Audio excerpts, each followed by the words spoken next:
Welcome back, students, to part 45 of our masterclass. I'm your lead instructor, and today we're diving into another explainer of our source material on inpatient coding.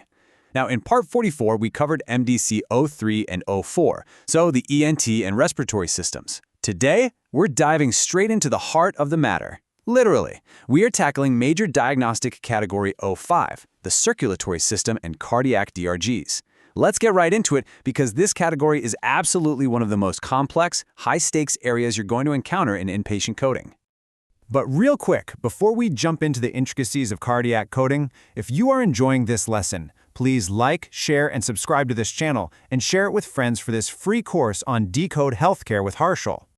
Okay, here is our roadmap for today's lesson. First, an overview of MDC 05. Then, we'll break down the high-volume medical DRGs, move into cardiac surgical DRGs, and finish up with CDI documentation precision. Let's open up our first module, the overall scope of MDC 05, the circulatory system. So, MDC 05 is a seriously high-stakes category. It covers life-threatening conditions. We're talking acute myocardial infarction, heart failure, cardiac arrhythmias, atherosclerotic heart disease, and angina pectoris. And remember, as always, the MDC grouping is entirely determined by the principal diagnosis. That's the condition established after study to be chiefly responsible for occasioning the admission of the patient.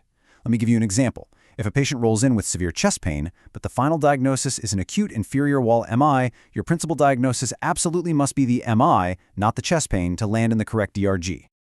Now let's look at the high-volume medical DRGs, specifically for heart failure and MI. In the medical partition, meaning no major operating room procedure was performed, we rely heavily on diagnosis acuity. Notice this rule of 3 for heart failure. DRG 293 is your base level, right? That's without any complications. But capturing just one complication or comorbidity, a CC, moves the case up to DRG 292. And capturing a major complication or comorbidity, an MCC, bumps the case all the way to DRG 291, securing the highest relative weight. Since hospital payment is just the base rate multiplied by the DRG relative weight, finding that single MCC can drastically increase the final reimbursement. It ensures the hospital gets paid for the true resources used to treat that patient. Now, when you're coding an acute myocardial infarction, timing is literally everything. An initial MI is coded for that very first encounter when a patient is admitted.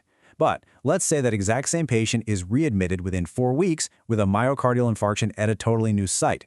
In that case, we apply the subsequent MI coding logic. So you've got to carefully track those dates of onset.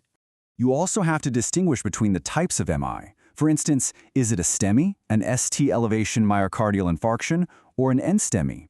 Type 1 is a spontaneous MI caused by a primary coronary event, like a plaque rupture. Type 2, on the other hand, is secondary to an ischemic imbalance, like demand ischemia. The crucial point here is that for a Type 2 MI, secondary to demand ischemia, our guidelines dictate we only code the Type 2 MI. This sequencing rule is absolutely critical for compliance and accurate DRG grouping. All right, let's transition over to Module 3, Cardiac Surgical DRGs, Interventions, and PCS Coding. Transitioning to the surgical side, ICD-10 PCS coding really takes center stage.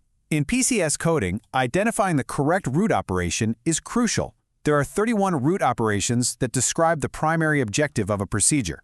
Take a coronary artery bypass graft, or CABG. The root operation for a CABG is always bypass because we're physically altering the route of blood flow. But for a PTCA, a percutaneous transluminal coronary angioplasty, the root operation is dilation, since we're just expanding a blocked vessel.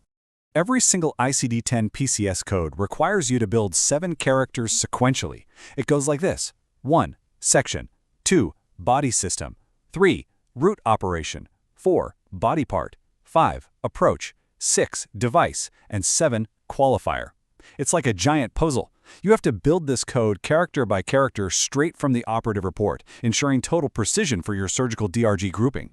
Let's look at how a CABG procedure maps out perfectly across the PCS table. Take code 021003Z. It breaks down perfectly. Section O for medical and surgical, body system 2 for heart, root operation 1 for bypass, body part O for coronary artery 1 site, approach O for open, device 3 for autological artery graft, and Z for no qualifier. But keep in mind, if there are concurrent procedures, say a cardiac catheterization done at the exact same time, that is going to split the DRG even further. For percutaneous cardiovascular interventions, or PCI, you really have to scour the operative report for those granular details. Were drug-eluting stents used, or were they non-drug-eluting bare metal stents? How many vessels did they treat? Did they perform an atherectomy to remove plaque from the artery wall?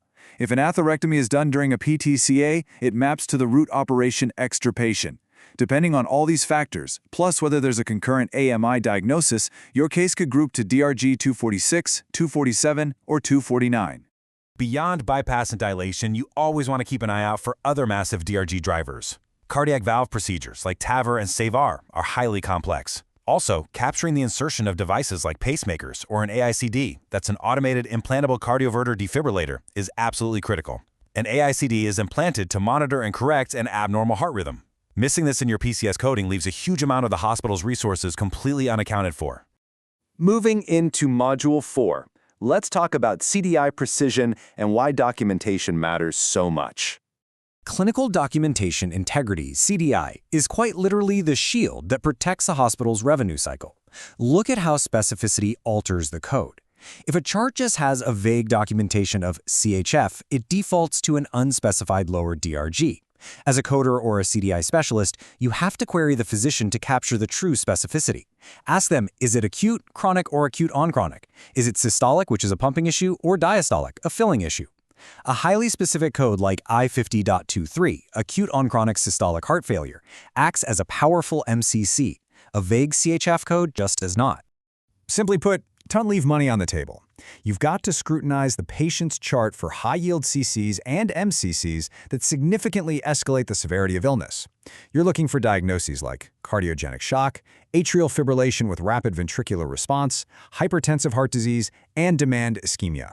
Capturing these comorbid conditions accurately ensures you get the maximum allowable reimbursement without risking audits. Now, please pay close attention to this next rule because it's a big one. The POA, or present on admission indicator, is vital. If an MCC, say severe sepsis, develops after the patient is admitted, meaning the POA indicator is N, it is considered a hospital-acquired condition. CMS rules dictate that conditions with a POA of N generally cannot be used to boost your DRG reimbursement. It is a huge compliance and quality metric for hospitals. All right, let's wrap things up with a quick summary and the key takeaways for MDC 05. To recap, your success in mastering MDC 05 really comes down to marrying accurate medical acuity with meticulously constructed PCS surgical codes. You absolutely need the exact principal diagnosis to get into the right MDC. You need all the specific CCs and MCCs with proper POA indicators to get the right tier, and you need perfectly structured 7-character PCS codes to capture all surgical resources. I want to leave you with a provocative thought today.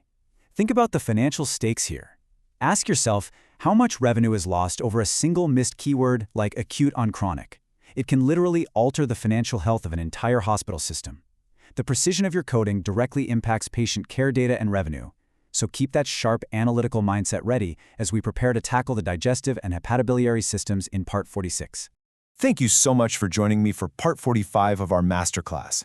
If you are enjoying this lesson, please like, share, and subscribe to this channel, and share it with friends for this free course on Decode Healthcare with Harshal. I will see you in the next lesson.